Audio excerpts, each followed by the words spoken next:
This is a demanded video by Bhumi. इससे पहले भी मैं प्रेपोजिशंस पे जो इम्पोर्टेंट प्रेपोजिशंस हैं उन पे वीडियोस बना चुका हूँ और उसके लिए एक सेपरेट प्लेलिस्ट मैंने क्रिएट किया है in the name of preposition. ठीक है, आप वहाँ पे जाके सभी वीडियोस को देख सकते हैं, राइट। और वो अपने आप में सभी के सभी यूनिक वीडियोस हैं और आपके लिए काफ़ी हेल्पफुल साबित होंगे। इस वीडियो में हम देखेंगे the use of at. Okay, at के जितने भी अर्थ होते हैं एग्जाम्पल्स के साथ समझेंगे इन फ्री सिचुएशंस में, फिक्स्ड सिचुएशंस में नहीं। ठीक है, तो आइए बिना देरी के हम इस वीडियो को शुरू करते हैं और इस एट का पहला अर्थ लेते हैं। इसका पहला अर्थ हिंदी में होता है को या फिर में। ठीक है, अब देखिए कि आपको 100% हिंदी के पीछे नहीं भागना है, राइट। आपको सेंस समझना है, ओके। क्योंकि हिंदी में कई तरह के अर्थ देते हैं, हम हिंदी में थोड़े से प्रेपोजिशन से काम चला लेते हैं, लेकिन इंग्लिश में बहुत सारे प्रेपोजिशंस होते हैं। ठीक है, तो सेंस पकड़ने का प्रयास करिएगा। ठीक है, तो हिंदी में ये अर्थ देता है, यह को का अर्थ देता है, मे का अर्थ देता है। ठीक है, तो अब जब को का अर्थ देता है या फिर मे का अर्थ देता है और यूज़ कब होता है, समय के पहले यूज़ होता है। ठीक है, जब हम किसी समय में किसी पॉइंट की बात करते हैं, राइट। जैसे we reached at home, we reached home at 10 o'clock, we reached home at 10 o'clock, यानी हम 10 बजे घर पहुँचे। ठीक है, अब यहाँ पर देखिए कि हिंदी में यह ज़ीरो मीनिंग दे रहा है, 10 बजे घर पहुँचे। ठीक है, ओके, तो एट 10 o'clock, तो यहाँ पे हम पॉइंट ऑफ टाइम की बात कर रहे हैं। जो एग्जैक्ट टाइम है, बजे है, उसके पहले एट का यूज़ किया जाता है। ठीक है, क्योंकि वह आपको क्या बताता है, आपको पॉइंट बताता है, वह टाइम का एक पॉइंट बताता है और इसके पहले एट का यूज़ किया जाता है। ठीक है, the meeting started at 9 AM, यानी 9 बजे मीटिंग शुरू हो गई। ठीक है, तो यह क्या है, यह भी पॉइंट है, टाइम का पॉइंट है। ठीक है, तो जो टाइम के पॉइंट्स होते हैं उनके पहले हम ऐट का यूज़ करते हैं। तो कभी कभी यह ज़ीरो मीनिंग देते हैं और कभी कभी यह में या फिर को का अर्थ देते हैं। जैसे यह सेंटेंस है कि there was a storm at midnight. ठीक है, यानी रात में आधी रात को आंधी आ गई, आधी रात को आंधी आ गई। अब यहाँ पे को का अर्थ दे रहा है। ठीक है, ओके, तो यह को से चिपके हुए नहीं रहना है, इसका आपको सेंस लेना है। आधी रात को मीन्स हम किसी टाइम के पॉइंट की बात कर रहे हैं। ठीक है, वह जो आंधी होगी वह टाइम के किसी पॉइंट पे ही तो आई होगी। ठीक है, तो हम उसी पॉइंट की बात कर रहे हैं और वह पॉइंट क्या है, एट मिडनाइट। ठीक है, राइट। तो एक और सेंटेंस लीजिए कि I came back at night, I came back at night. तो नाइट के पहले भी ऐट का यूज़ होता है, नून के पहले भी ऐट का यूज़ होता है, मिडनाइट के पहले भी ऐट का यूज़ होता है। ओके, यानी मैं रात में घर आया, रात में घर आया या फिर रात को घर आया। तो यहाँ पे को या फिर में, यह दोनों अर्थ दे रहा है एट। ठीक है, तो सेंस पकड़िएगा इसका। दूसरा अर्थ लेते हैं इसका। इसका दूसरा अर्थ वही होता है पर या फिर में, लेकिन अब यहाँ पर यह जगह बताता है। ठीक है, स्थान बताता है। ओके, छोटी जगह से पहले हम प्राय एट का यूज़ कर देते हैं। छोटे शहर हैं, छोटे शहरों के नाम हो गए, छोटे टाउन्स के नेम्स हो गए, छोटे विलेजेस के नेम्स हो गए। विलेजेस के नेम्स छोटे हों बड़े हों, विलेजेस के नेम्स से पहले हम एट का यूज़ कर देते हैं। ठीक है, तो he lives at Rampur. Okay, he lives at Rampur, वह रामपुर में रहता है। मे का अर्थ दे रहा है रामपुर कोई गांव होगा और गांव का नाम आया, एट आ गया। लेकिन ध्यान रहे कि अगर गांव का नेम है तो फिर आएगा, छोटी जगह का नेम है तो फिर एट आ जाएगा। ठीक है, राइट। लेकिन अगर गांव ही हो तो फिर इन का यूज़ करते हैं। जैसे I was born in a village, यानी मैं एक गांव में पैदा हुआ, तो इन अ विलेज कोई पर्टिकुलर गांव का नेम नहीं आया। ठीक है, तो इस चीज़ को ध्यान में रखना है। She was sitting at the table, तो she was sitting at the table, यानी वह मेज पर बैठी हुई थी नहीं, यानी उसकी जो लोकेशन है वह मेज़ के इर्द-गिर्द थी। Okay, she was sitting at the table, मेज़ के इर्द-गिर्द बैठी हुई थी, आस-पास बैठी हुई थी, पास बैठी हुई थी। अगर हम ये कहें कि he is standing at the gate, यानी वह दरवाजे पर खड़ा है, तो दरवाजे पर at the gate, at the gate मतलब उसकी लोकेशन हम बता रहे हैं कि उसकी लोकेशन जो है वह गेट के इर्द-गिर्द है, आस-पास है, at the gate. On the gate कर दें तो फिर वो गेट के ऊपर चढ़ के बैठ जाएगा, ठीक है। He was standing at the gate, right. या फिर ही इज़ एट होम, तो at home, he is at home यानी वो घर पे है। ओके, लोकेशन बता रहे हैं कहाँ है भाई वो, ही इज़ एट होम, वो घर पे है, तो घर के इर्द गिर्द होगा वो, कोर्टयार्ड में हो सकता है, ठीक है, या फिर किचन में हो सकता है, बेडरूम में हो सकता है, घर के अंदर हो सकता है, घर के आसपास हो सकता है, कोर्टयार्ड में हो सकता है, गार्डन में हो सकता है, ठीक है, इर्द गिर्द है, ये लोकेशन है, उसकी स्थिति है। ओके, तो स्थिति के बारे में बताने के लिए हम यूज़ करते हैं एट का।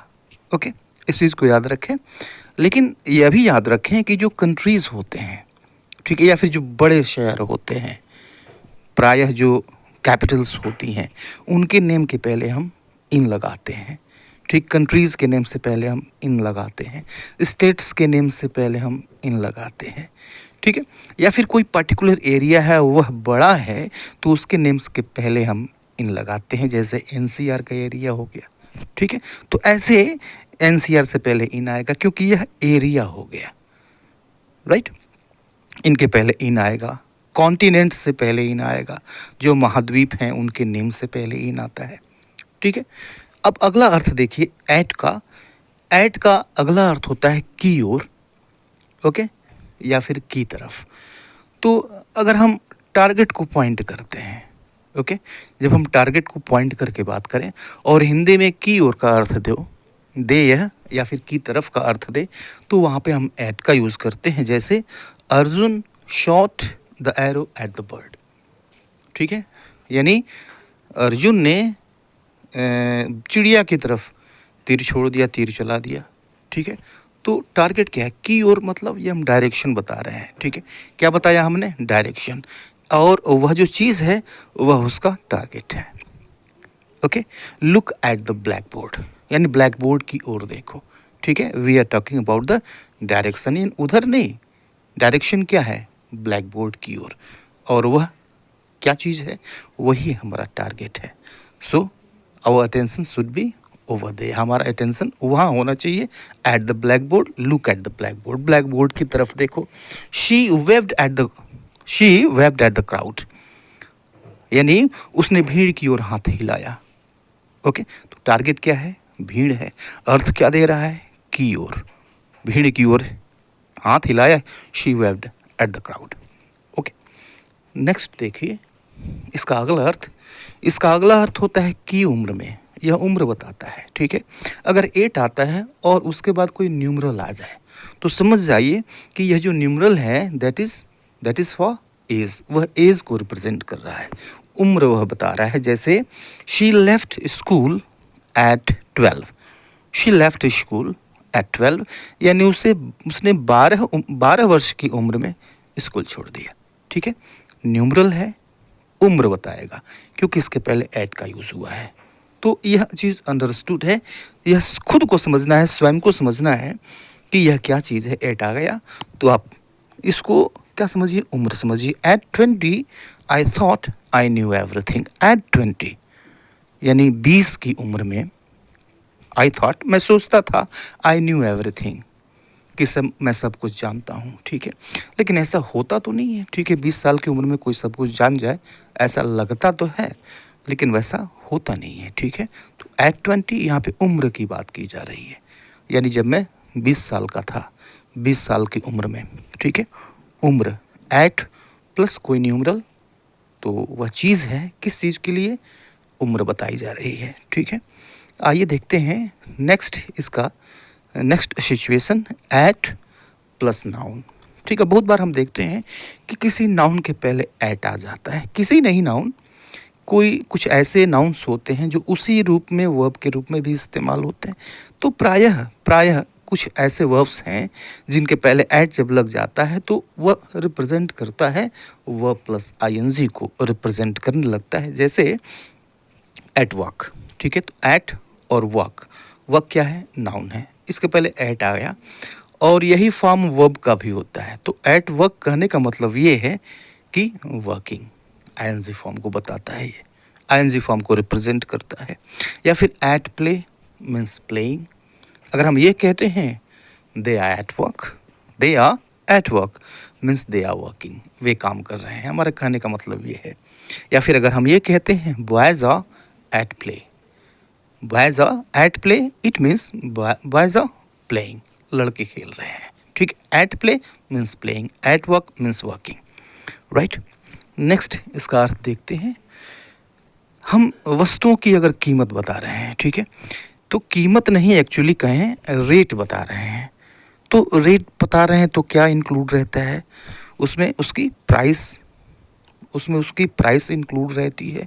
अगर हम रेट बताते हैं तो प्राइस इंक्लूड रहती है और उतने अमाउंट में कितनी यूनिट्स आती हैं किसी चीज़ की या फिर कितनी क्वांटिटी आती है किसी चीज़ की, ये दोनों चीज़ साथ में चलते हैं, ठीक है, राइट। जैसे अगर हम ये कहें 100 रुपीज़ अ किलो, ठीक है, तो 100 रुपीज़ अमाउंट आ गया और इसके साथ उस वस्तु की क्वांटिटी आ गई अ किलो, क्वांटिटी आ गई, तो इस चीज़ को कलेक्टिवली हम कहते हैं रेट। तो इस रेट के पहले, इस तरह की चीज़ से पहले एट होता है, यानी की दर से, इसका हिंदी अर्थ होता है की दर से। जैसे potatoes sell at 20 rupees a kilogram, potatoes sell at 20 rupees a kilogram, ठीक है, यानी आलू 20 रुपये प्रति किलोग्राम की दर से बिकते हैं, ठीक है। तो रेट मेंशन कर रहे हैं, तो रेट मेंशन करने से पहले आपको एट यूज़ करना होगा, ठीक है, क्योंकि वहाँ पे आपको ज़रूरत होगी की दर से। आलू क्या भाव है, आलू का दर क्या है, तो 20 रुपये किलो है भाई, ठीक है। दूसरा सेंटेंस देखिए, एक और example, I bought pens at ₹240 a dozen, ठीक है। मतलब क्या हुआ इसका कि मैंने पेन ख़रीदा, ठीक है, मैंने पेन ख़रीदा एट 240 अ डजन, ठीक है, यानी 240 रुपये प्रति दर्जन की दर से ख़रीदा, ठीक है, यानी एक दर्जन का दाम 240 रुपये की दर से मैंने कुछ पेन ख़रीदा, राइट, ओके। तो कीमत या दर। अब इसी तरह की एक चीज़ होती है स्पीड। स्पीड भी क्या होती है भाई, स्पीड में डिस्टेंस होता है और डिस्टेंस के साथ एक यूनिट ऑफ टाइम उसके साथ जुड़ा हुआ रहता है, राइट। तो डिस्टेंस मान लीजिए 100 किलोमीटर है और उसके साथ एक यूनिट जोड़ दीजिए टाइम का, एन आवर, ठीक है। तो 100 किलोमीटर एन आवर, यह हो गया स्पीड की दर हो गई। तो इसके पहले भी हम एट का यूज़ करते हैं, मतलब की गति से, हिंदी में अर्थ देता है की गति से। जैसे our car was running at 130 kilometre an hour, ठीक है, यानी हमारी कार 130 किलोमीटर प्रति घंटा की दर से या फिर की गति से दौड़ रही थी, ठीक है। तो 130 किलोमीटर एन आवर, इसके पहले एट आ गया। स्पीड अगर है तो फिर उसके पहले एट आप यूज़ करते हैं, राइट, की गति से, हिंदी में इसका अर्थ हो गया। और आइए यह यूज़ देखते हैं एट। एट का यूज़ हम लोकेशन बताने के लिए करते हैं, ठीक है। तो लोकेशन का मतलब एड्रेस, एड्रेस बता रहे हैं तो सबसे छोटी से छोटी जो एड्रेस होती है, सबसे छोटी छोटी जो एड्रेस में जो चीज़ होती है, ठीक है, उसके पहले ऐड से हम शुरू करते हैं, ठीक है। जैसे आपने अपने फ्रेंड को फ़ोन किया और कहा कि यार जल्दी चले आओ, I am standing here at Lata Chowk, यानी मैं यहाँ लता चौक पर खड़ा हूँ, ठीक है। क्या दे रहे हैं आप, लोकेशन दे रहे हैं, लोकेशन दे रहे हैं, ठीक है, ताकि वह पहुँच जाए, मीन्स एड्रेस दे रहे हैं, सिंपली आप क्या दे रहे हैं, एड्रेस दे रहे हैं, ठीक है। There is no one at the information desk, यानी इंफॉर्मेशन डेस्क पे कोई है नहीं, ठीक है। क्या बता रहे हैं, लोकेशन बता रहे हैं, तो इंफॉर्मेशन डेस्क, ठीक है। तो यह जो पीस है, जो piece of land, smallest piece of land, यही है ना, स्मॉलेस्ट पीस ऑफ लैंड है ये इंफॉर्मेशन डेस्क, छोटी से छोटी जो जगह है। लोकेशन जो आपको बता रही है, आपको ही बता रही है एट इन्फॉर्मेशन डेस्क। ठीक है, there is no one at the information desk, right.